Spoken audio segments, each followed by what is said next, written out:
And we're back with another edition of Beyond the Mat podcast. And not so much of Wrestle Talk Wednesday anymore. We are full-blown WrestleMania mode. We are talking WrestleManias 1 through 4 today. There are 10 weeks away from WrestleMania. We will be talking about 4 each week going forward. And as always, if you are interested in coming on to the show to talk about said WrestleManias, please reach out and we will get you on here. There's that. Now, let's jump into it. We got the old school WWF logo in the back. And that's where we're going. We're going WWF, the golden era. We are talking about WrestleManias 1, 2, 3, and 4. It won't be full dive. We're not going to a full dive. We're going into what we liked about each and what we thought were the high spots and what we thought were the most memorable moments in each WrestleMania. Right. So, WrestleMania 1, New York City, Madison Square Garden. Vince running the show. And it was the biggest. It was supposed to be the biggest wrestling event in all of wrestling, right? It was supposed to be the guy. It was supposed to be the end-all be-all of wrestling events. Yep. That was rock and roll wrestling, correct? Yes, that was MTV. That was MTV, yeah. With Cyndi Lauper and Captain Lou. Yeah. And all them. And you know what? So, some of the storyline, how they built that up was pretty intense. Was pretty cool. You know, MTV was involved with that back in the day. You know, and it was just interesting. So storylines there was story building back then too, and it was I thought it was well done actually. We had, the first moment that I remember, and it's stuck, is the King Kong Bundy squash match, 24 seconds. It's at that point, obviously, because it's the first WrestleMania, was the shortest match in WrestleMania history, and it stood the test of time for a long time until years and years later when I think Sheamus beat Daniel Bryan, or it was the other way around. Anyway, that was my first highlight. I thought that was a moment that again stood the test of time until many years later when we were a brogue kick and a 1, 2, 3. Right. Well, when I was looking back when Matt brought this up to me about wanting to do WrestleManias for a week leading up to it, I was like, I remember WrestleManias because one of my biggest things about WrestleManias was I was jealous of my friends because the only people that could watch it really were the ones that had those big satellite TVs and they had free.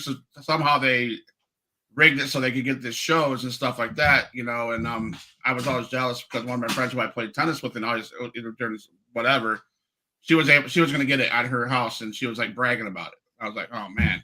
But looking back at the card and looking back at the highlights, I do remember Andre the Giant and Big John Studd in that classic big man battle where they were who can body slam someone for that prize of $15,000 body slam challenge.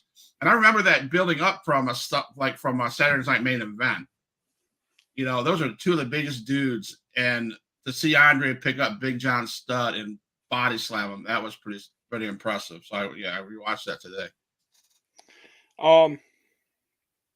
So we did have 1, 2, 3. We had 3 championship matches on this card. The WWF champion the WWF Championship itself was not on the line. I think this is the first WrestleMania. It's obviously the first WrestleMania, but I think it's the only WrestleMania that didn't have one of the big titles on the line. Right, I think so. I think you're right. The champion was still in the main event, so it's all good. But we had King Kong Bundy was there. Tino Santana had a match. Brutus Beefcake against David Sammartino, Bruno's kid. Junkyard Dog Greg Valentine for the Intercontinental Championship. So Junkyard Dog won via countout. So he won the match, but Greg Valentine was still the champion at the end of the night. So right, absolutely. And we talk about star-studded stuff. WrestleManias are always, Liberace's. All the stars come out. Muhammad Ali. Muhammad Ali was at WrestleMania 1 with Mr. T, and that was cool to see Muhammad Ali as a ref in that match with Hogan, Mr. T versus Piper and Orndorff. Yeah. So that was pretty cool. And it just set up didn't that set up something for WrestleMania 2, if I'm correct?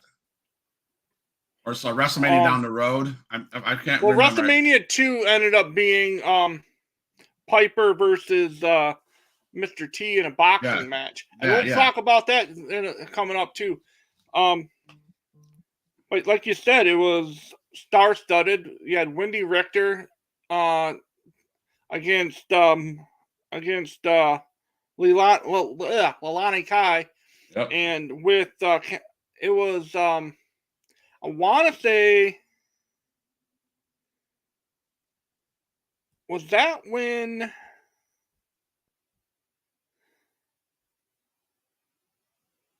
Yeah, Cyndi Lauper came out with Wendy Richter in that one. Yeah, yep. And that was the first of many big names that would grace the presence of the WWE universe. The Iron Sheik was part of the booze that they got, him and Volkov. That's the one thing that about the 80s wrestling, that it was like the foreigners were always the heels. If you wanted to be a heel, just give yourself a Russian accent and like say I hate America or something like that, and you were an instant heel, right? Like that's how it worked in the 80s. But WrestleMania 1 was 9 matches long. That's crazy to think that was 9 matches long, and it went. It didn't tell me how long it was.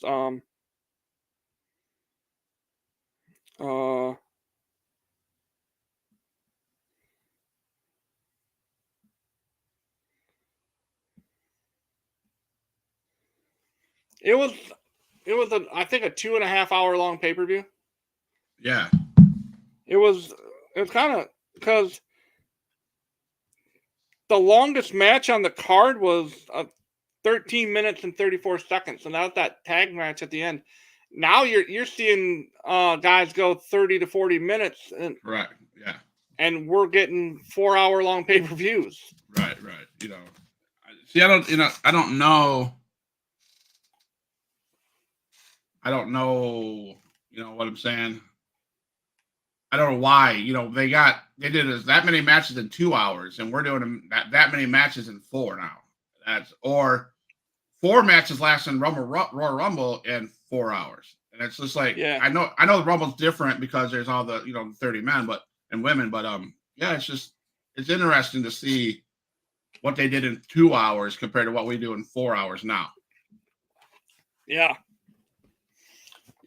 But But before we move on to WrestleMania 2, our boy, one of the best backstage on the mic interviewers, was Mean Gene Okerlund. I loved watching him all the way through, and he some of the stuff I was watching today and rewind. It's hilarious to see what they're doing, backstage and his interactions and stuff like that. Well, what about Lord Alfred Hayes? Yes, yes. Lord Alfred Hayes. And then you had Gorilla Monsoon. And Jesse the Body outside the ring with interviews Yeah. outside the ring. I mean, that's old Yeah. school. That's old school stuff. So the main event was Hogan, Mr. T versus Orndorff Piper. Again, we talked ever since we started Huge Pop Wrestling Podcast. Ever since the genesis of our company, I have talked and preached and just absolutely harped on long-term storytelling. This right here is why, because they did a damn good job. Now, you look back at Hogan or Mr. T being there, he was the first celebrity to step foot inside of the WWE arena. Well, Piper hated him. Yep. And that's a shoot. That's not a work. Piper absolutely couldn't stand Mr. T because he felt he was disrespecting their business. That an actor thought he could come in and just step between those ropes and be one of them. Right. So Piper hated him. But that was kind of that's pretty much all we had for WrestleMania 1. For that time period, I'm sure it was an absolute spectacle. That was in 85. It was on March 31st in 1985. So I was legit like 4.5 years old. So I had to go back and rent it on VHS to like when I was growing up to really like understand what was going on. Right. But yeah, it was definitely a spectacle for sure. And that actually set up for the next pay-per-view would have been the Wrestling Classic. And that I think had a lot. It set up for it to almost snowball into what it is. It just kept gaining momentum, and then WrestleMania 2 came. Yeah. WrestleMania 2 emanated from three different locations. Yeah, New York, Rosemont, Illinois, Chicago, and Los Angeles, California. Yeah. First time and last time that it was. And I hope it never happens again, because I remember being like, I don't like it when, like you're watching the New Year's Eve ball drop, you're watching them in New York, then they switch to Tennessee, then they switch to somewhere else. I'm not a fan of the switching of venues. It seems like it gives it a feel of it's a tape show. You know what I'm saying? Yeah. But it was, there were some highlights, it wasn't the first steel cage match in WrestleMania history. And by the way, if that cage, man, if that looks nothing like what we are now, that's how much we have evolved.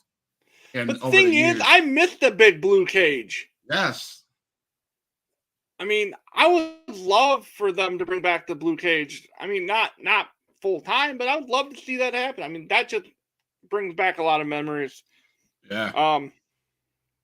You had Randy Savage against George the Animal Steel in a Intercontinental Championship match. That was one of my favorite wrestlers back in the day, George. The Animal Steel. Yeah. He was a teacher, by the way. Yeah, he was a teacher in like Detroit area, wasn't he? Yes, he was. He actually he graduated from Michigan State and Central Michigan University. Really? Yeah. Good facts. So now that WrestleMania wasn't that WrestleMania the one that had the football players and the wrestlers in the Battle Royal or something like that? Yes. Okay. That was the one in New York City, I believe. Yeah. Or was that?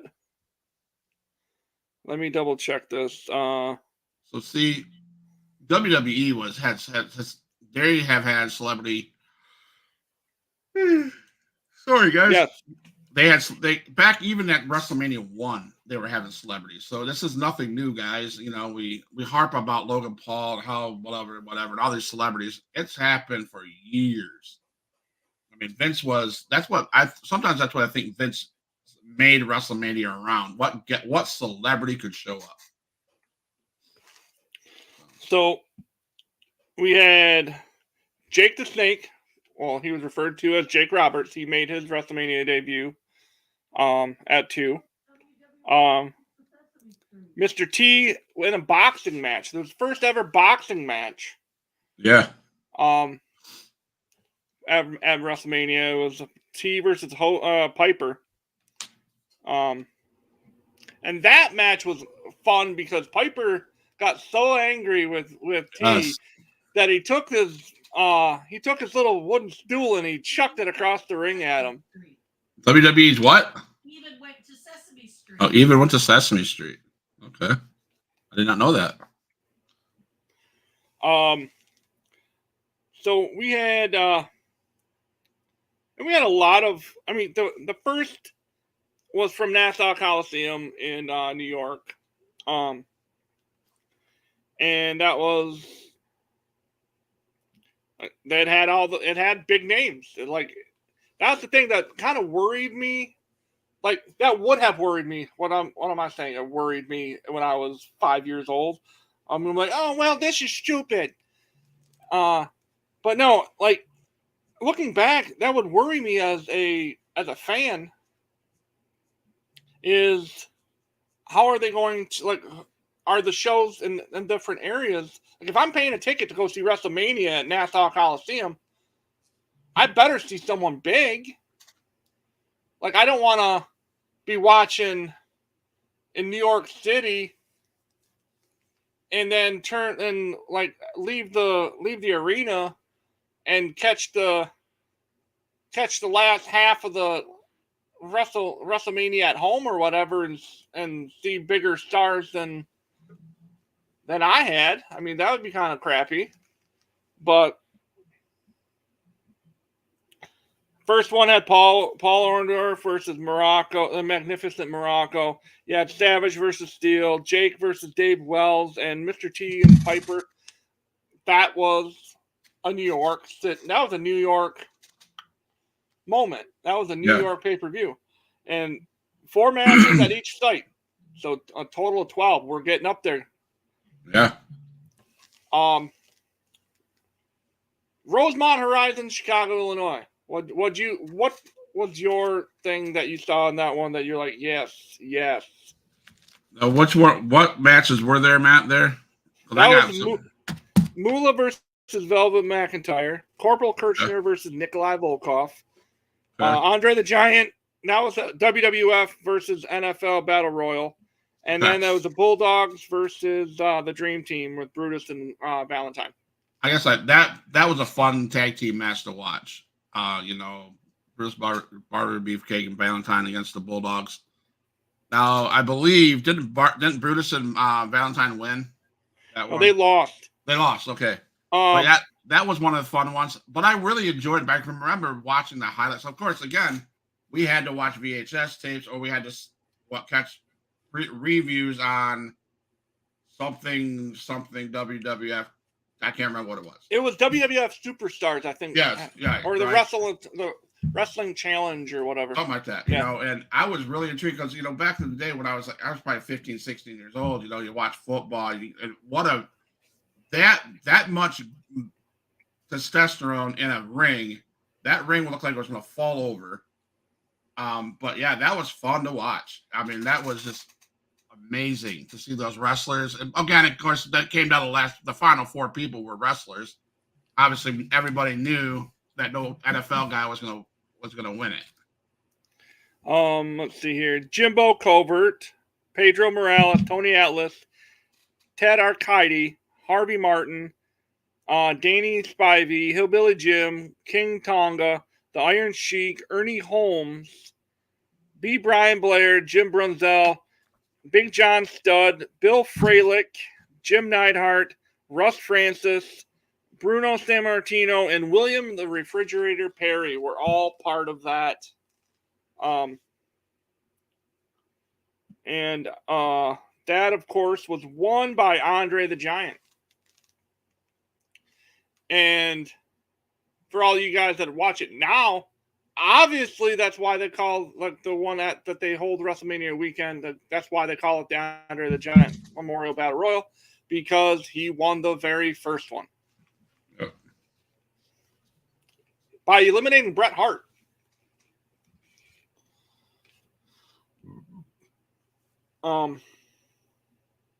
And we talk of celebrities. We had a celebrity in the first one, right, with Mr. T. We got a celebrity in the second one. We have Ozzy Osbourne coming out with the British Bulldogs.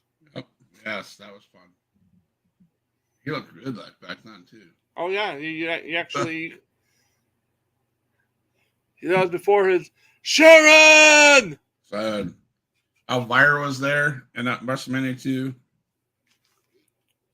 Where she was, what venue, but I remember Joan Rivers was there too. I remember that. That was at Rosemont. The second one was at the Rosemont Horizon. Yeah. So it was a decent set. It was a decent setup. Again. Oh, and then Nikolai Volkov as Classy Freddie Blassie. Yes. Man. You pencil neck geek. Yeah, with that cane of his and his little shiny sequin shirts and stuff. I mean, I can remember those. Those are just, man. He was good for sure. And again, 4 matches, and the longest one was 13 minutes long. In that segment, in that 4. Now we head to Los Angeles, California at the Memorial Sports Arena. Steamboat Hercules Hernandez, Adrian Adonis with Jimmy Hart versus Uncle Elmer. Terry and Hoss Funk against Santana and Junkyard Dog, and then Hogan Bundy steel cage match with Bobby Heenan, the Weasel, in his corner. Everybody remembers Hogan. That was the big match everybody remembers, first cage match and stuff. But man, there was one match you just named, like the second match you named. Adonis Elmer? Yes, Adonis. I don't remember the match, but I can just tell you my experience as growing up as a kid. Adrian Adonis, that was a freak show. I mean, now, if you get a chance, and this is a shout out to those people over there at Dark Side of the Ring. If you get a chance, watch the Adrian Adonis episode of the Dark Side of the Ring, because that dude, he was a hell of a wrestler. He was a hell of a wrestler. He was an amazing, tremendous wrestler. They slapped that adorable Adrian Adonis gimmick on him, and things just kind of like fell apart for him. But way to go, Vince! Way to ruin another career. That's right. Perfect. Terry Funk, the Funks were in that. Were in LA at the Memorial Sports Arena. Santana, that you look at the names, you just read down the names there of who was part of the LA one, and it's like, holy crap. Yeah. Like, this is massive. Yeah, Funks. Anytime they're in the building, it's massive. It's just Hogan. Let's talk a little bit about it. This is the first time at WrestleMania that the championship's on the line and in a steel cage. And you get Hogan, if I remember right, had his ribs all bandaged up. Yep. Because on a Saturday night's main event, he took like 4 or 5, maybe up to 8 or 9 splash avalanches. Yes. Is what they were called, by Bundy in the corner, like about a week before, and he just wasn't. But he still slammed him in the middle of that ring, if I remember right. Yep, slammed him, did his posing. Didn't he climb over the cage? Yeah. Yes. Yeah, he climbed over. Because there was no pinning him in a cage match at that point. Right.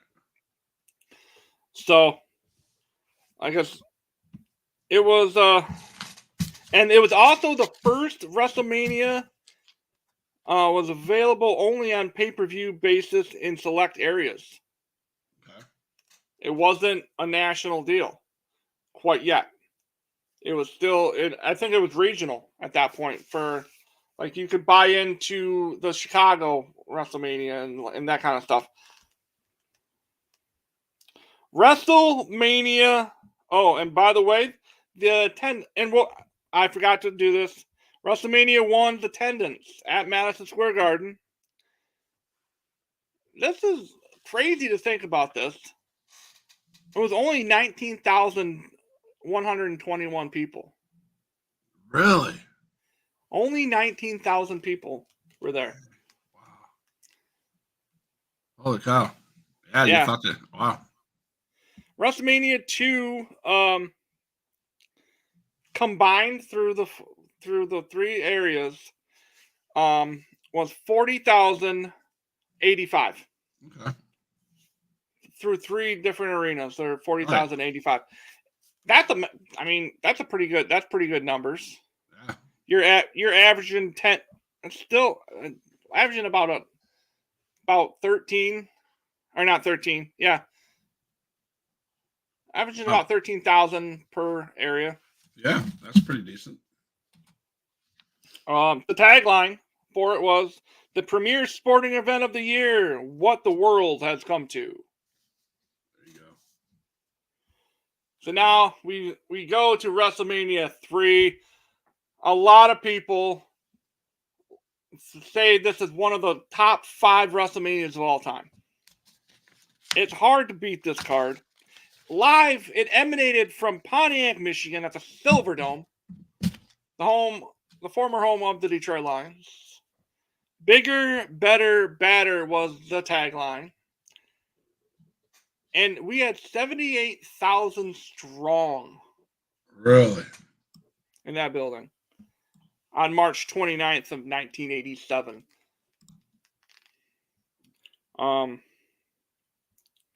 Again, the spectacle of that. You go back and you look at some of the pictures of that arena.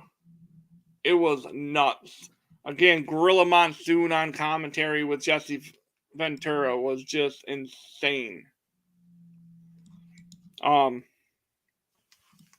It was the first time we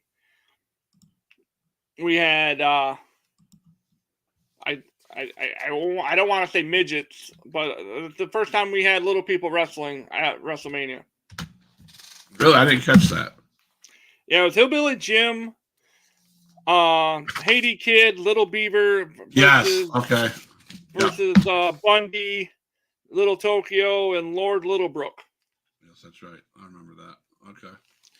6-man tag.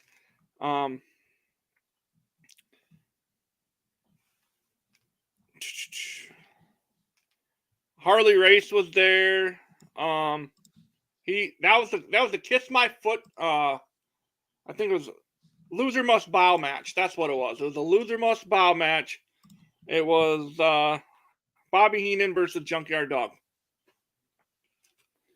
Okay.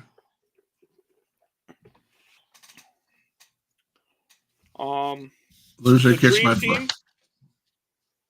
The Dream Team with Greg Valentine, Beefcake against the Rougeau brothers and the Dream Team had Luscious Johnny Valiant as their manager.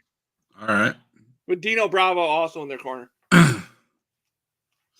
Now, wasn't this the match that they led up to the main event with Hogan and Andre, where Piper's Pit had Andre rip their cross off and we had that for how many, about 3-4 weeks of that kind of story building up to this, or longer, for that main event. Yeah. That was probably one of my favorite, most memorable Piper's Pit, if I had to look back. That actually, once we're done with the WrestleMania stuff, something that we might venture into, ladies and gentlemen, is like classic moments. Like we might take a look at Piper's Pit itself, like who he had on there. Maybe we'll show some clips in a later episode. But that's what we're going to be doing here on this show. It's kind of a rewind of what we thought and what we saw as like back then. Piper versus Adrian Adonis, a hair versus hair match. Yes. The first time in WrestleMania history we had a hair versus hair match. Of course, Adrian Adonis got his head shaved. Oh, yeah. And I want to say Jimmy Hart was involved in that one, too. Jimmy Hart was Adrian Adonis's adorable Adrian Adonis. Yes. I liked, because, you have the match with Ricky Steamboat and Savage for the Intercontinental Champion. Those are two high flyers. I enjoyed watching Ricky Steamboat back in the day. Randy Savage, too, with an elbow off the top, Fun match to watch, because, again, got a lot of high spots even back at WrestleMania 3. Very entertaining. Ooh, yeah, dig it. Yep. And okay, so we're talking about WrestleMania, but dig it, Slim Jim. I thought there was rumors that Slim Jim was going to pull out of Royal Rumble, and then but Slim Jim was all over it. So I was just kind of like, oh, okay, maybe that didn't happen. Well, things change. Yes. Things change. Absolutely. But yeah, Steamboat Savage. That went 14 and a half minutes. Okay. And a lot of people consider that one the greatest WrestleMania match of all time. Really? There's a lot of people who say that that's one of the greatest top 5 WrestleMania matches of all time. All right, that's fair. That's fair. And the match right after that one, with Steamboat winning the IC Championship, and by the way, he's one of the greatest never to win the big one. I feel Steamboat. Mm-hmm. But you follow that one up with Honky Tonk Man, with Jimmy Hart defeating Jake Roberts with Alice Cooper in his corner. Another moment where you had a celebrity at WrestleMania in someone's corner. Alice Cooper was in, and of course Alice Cooper being there because he's a Detroit native. So, Honky Tonk Man won that one. Yep. I got to see it. We got to see his little shake, rattle, and roll. Yes. We had of course the main event. Hulk Hogan, Andre the Giant, the Slam World heard around the world. The irresistible force meets the immovable object. Yeah, one of the most iconic lines in WrestleMania history. Yep. I was talking about this last night. I think it was when Hogan and Andre the Giant came face to face. I can't remember if it was on the men's Royal Rumble or the women's Royal Rumble. I would say Rhea Ripley and the lady from TNA. Oh no, that was Nia Jackson. Yeah, when those guys came face to face, I was like, "Oh shit, that's like Andre. It's like Hogan, Andre." I think something like that happened in men's Royal Rumble too. I couldn't remember. Well, they had the one in the women was Cargill and Nia. Yes, Cargill and Nia. You had Cargill. Everyone's like, "Yeah, she's here," and Nia's like, and I'm like, "Oh my god, that's like a picture out of Hogan Andre." And then the one in the men's was Breaker Omos. Yeah. It's either Breaker Omos or Breaker and the other big guy there. Right. Bronson Reed. No. But the one I'm talking about was the Cargill Nia Jax. I was like, that is a perfect picture of the Hogan Andre stare down. Yeah. That's pretty cool. I say that because I love how current stuff goes back and they repeat.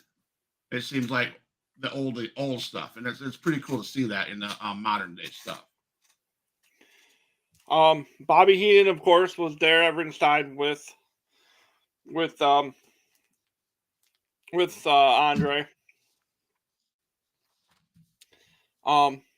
This was peak heel Andre. Yeah. Because he used to be a face. Like he was him and Hogan were like best friends.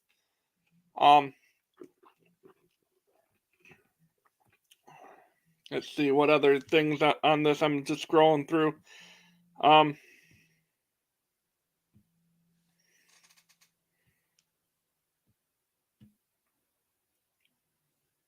course, Aretha Franklin was there, obviously, from Detroit as well. Yeah, she sang the national anthem. Yeah. But WrestleMania's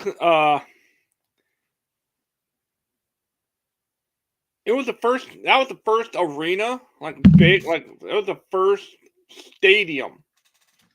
That it wasn't. It was. You're not talking arenas anymore. That was the first stadium that they sold out. 78,000 people, and I know I said that a few minutes ago, but 78,000. That's a lot of freaking people, especially for that time period. Right. 100%.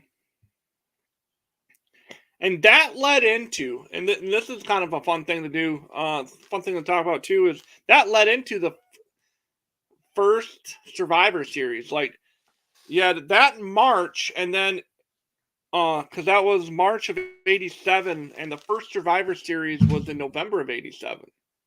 Right. And that was just, I mean, for what they did at WrestleMania 3, that took the bar was here. They took it from here and moved it to here. Right. We talk about needle moving. Roman's a needle mover, right? This was also at the height of Hogan's title run. Right. Yeah. Because he had it during WrestleMania 1, he had it for WrestleMania 2, and here he is with it at 3, and he retains.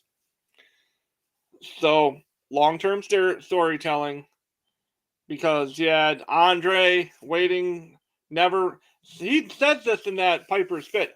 I never asked for a title match, and you never gave me one, Hogan, and all this and that.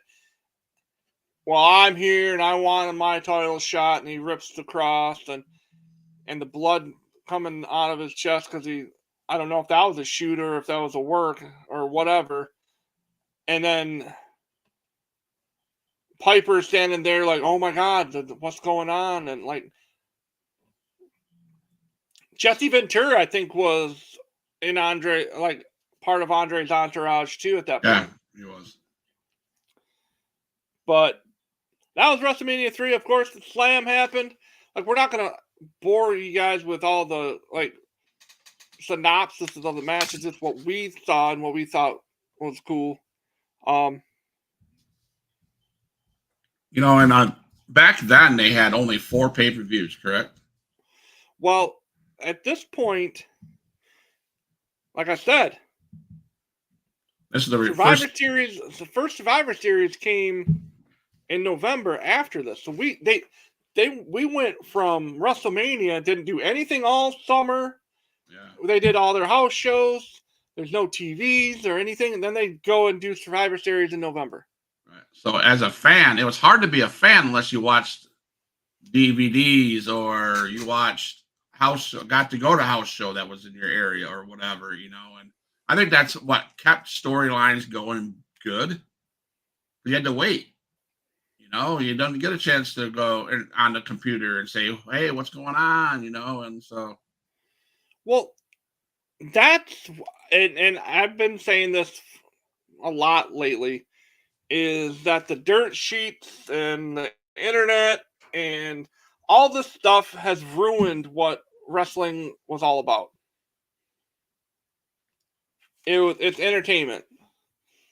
You can't jump on your phone and scroll through Facebook if you're a wrestling fan and not see someone posting something about, well, so and so said this, and Sean Ross Sapp said this, and Dave Meltzer said this, and yada yada yada.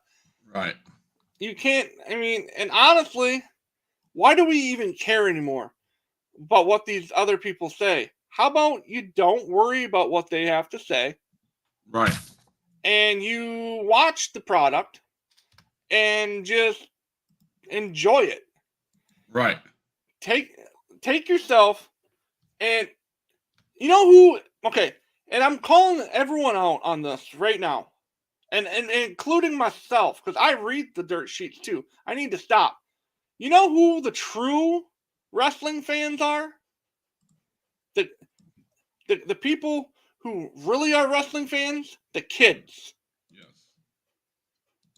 They are the ones that have, like, they're the ones that aren't watching the dirt sheets and aren't going on Twitter and aren't going on all this and saying, well, Uncle Dave said this and yada yada yada. I'm a tool bag because I think the internet is 100% accurate all the time. No. Yep. Watch it because it's fun. Watch it Right. because you like it. Don't watch it.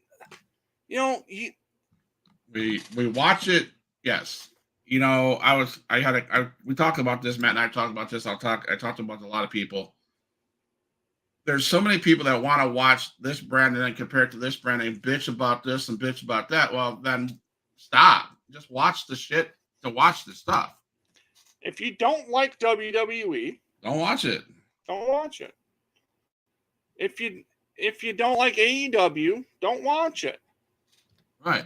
Because if it upsets you that much, okay, think about this. I understand. Okay, being passionate about it is one thing. That's cool. Right. Be passionate about it. But if it legit makes you upset to your stomach that Cody Rhodes won the Royal Rumble, right? Maybe, just maybe, you should reevaluate your life. You might want to. I mean, come on. Guess what? And as a fan, it's fucking scripted. Yes, and as a fan, I mean, I would say that that is a good point, because as a dad growing up with two kids in the house, playing video games, and even Matt and I used to get some hell of video game wars where I used to get so pissed off that he would beat me in this Blades of Steel or this football game, and then my kids do this. And my thing is, if that makes you that angry, maybe you ought not to do it, right? So if wrestling shows make you that pissed off, shut up and don't watch the stuff. It's not point. There's no point to it. I mean, at the end of the day, it doesn't really freaking matter. It's scripted. It's this. So is a soap opera. So is a movie. So is whatever. You don't go getting upset about because James Bond drove a white car this time and not a black one. I mean, give me a break. Now my question is, like, was everyone like that? Was everyone this pissed off? Like all of us. Were we this pissed off when Thanos went like this and everything went fucking go? Probably not. Because guess what? It didn't hurt you. It didn't hurt me. It didn't hurt this guy sitting next to me. Guess what? I mean, it's scripted, people. It's a story. I mean, I don't know. And by no means am I sitting here the whole wrestling's fake. No, that's not what this little rant is about. It's about me saying that we need to enjoy it for what it is, and that is an art form. We need to enjoy it and not be fucking so critical about it. Exactly. Because newsflash, you don't own the WWE. Newsflash, you don't own AEW, TNA, New Japan. You don't. You're a fan for a reason. But let's be fans. Yep. Put me to mark. Let's not get on this whole pissiness. End of rant. Done. WrestleMania 4 emanated from Trump Plaza. What a hell of a segue I have. Right. We had the WrestleMania. tournament. The tournament for the vacated championship. Because Andre won the championship and immediately handed it to $1 Million Man. Everybody has a price. So, the tagline, there was 19,199 people at Trump Plaza. What the world is watching. Yeah. So we had Bad News Brown won the Battle Royal. That was, and then he by tossing Bret Hart over. Bret Hart took 2 L's and back-to-back in the first 2 Battle Royals that we had at WrestleMania.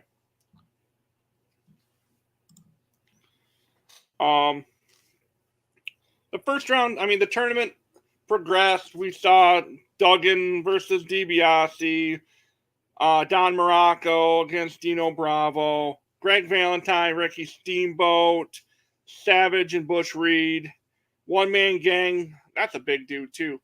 One Man Gang, Bam Bam Bigelow, Jake Roberts versus Rick Rude. That ended up in a time limit draw. Yeah, Rick Rude one. No, it was time limit draw. Neither of them advanced. Gotcha. Then Hogan, Andre is double DQ. That's right. Yep, that is right. That's where the Mega Powers. Didn't the Mega Powers show up on that one? Yes, at the end. So pretty much the whole Mania was the tournament with a couple other. Yeah, Savage versus Ted DiBiase with the Giant in his corner. Mrs. Elizabeth was in Randy's corner. And, of course, Hogan had to come out and save the day because, Hogan must pose, right? So, and before we get into the final, one of my all-time favorite tag teams won their first tag team championship by beating Strikeforce, Demolition. Smash. Okay, yeah. So, but Savage, Ted DiBiase, and that's when, and of course Hogan helped Savage win, and that's when the Mega Powers formed. Okay. A couple of years down the road, that's when they exploded, right? Well, that was the very next year, and we'll get into that next week. Okay. We'll talk more on WrestleMania 5, 6, 7, and 8 next Wednesday. Savage ended up winning that match via Hogan's help. But that was pretty cool because Hogan. Everybody hates on Hogan, but I think Hogan did the right thing. Because Savage, there was a disadvantage, with $1 Million Man being out there and stuff like that. Virgil in that white suit with that red cummerbund with his no sleeves on it, prancing around. Come on now, come on. And of course Andre came down with DiBiase. Is that the match? Is that the WrestleMania, or is it Mania 2 or 3? That maybe it was 3, where Hogan and Andre came down in that little thing that little. That was am I getting ahead of myself? Okay, are you talking like they walk down? They walk like down from a big area, like almost like a ramp, or are you talking about they were in little rings? Little rings where they were being. That was WrestleMania 3. Okay, yeah. So I thought that was pretty cool. Where they were on sitting on top of, I don't know what they were on top of, but the thing moved them down, and that was pretty cool. So really, at the end of this, that, I don't know. At the end of this, we saw the first time that someone that wasn't Hogan-esque, wasn't a big dude, held the title. And that was really kind of interesting as well to see a smaller stature guy like Macho win it. But he had the biggest personality in that generation. Like, I think him and Hogan were the two biggest personalities, biggest characters. Absolutely. So how long was that run for Hogan from WrestleMania 1 to WrestleMania 4? Or whenever he lost the belt to Andre. That's a good question. I need to look that up. And I should know this. Cody, if you're listening, throw in the comments so I can. Because that's not the record that Roman Reigns is trying to beat, is it? Hold on. I don't know. So I don't mean to call you out on carpet, but I don't know that question. I should know this because I talk ad nauseum about it. God damn it! It's kind of embarrassing right now. Sorry. I don't claim to be historian. I claim just to be. Let's see. Title history. The Hogan one was from 84 to 88, so it was 4 years. It was January 23rd when Hogan won it against the Iron Sheik, right? Okay. At Madison Square Garden. Yeah. And he lost it on February 5th of 88. So it was a full 4 years at main event 1. It was WrestleMania. It was Saturday night's main event, the first one ever at Indianapolis, Indiana. Okay. And then it was vacant until March of 88. So it was vacant for a month, a little over a month, I should say. Okay. And then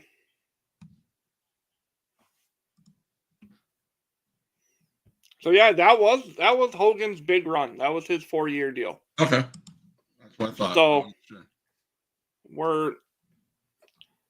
we're vastly approaching Roman, or could potentially be surpassing that as well. Right. But that wraps up our week for WrestleMania 1 through 4.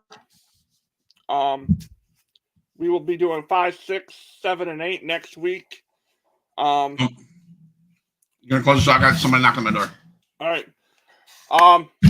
Thank you, everybody, for coming in. Hope to see you guys next week. Hope to see you guys on Friday, where we will be talking football, basketball, baseball, hockey, everything under the sun of sports.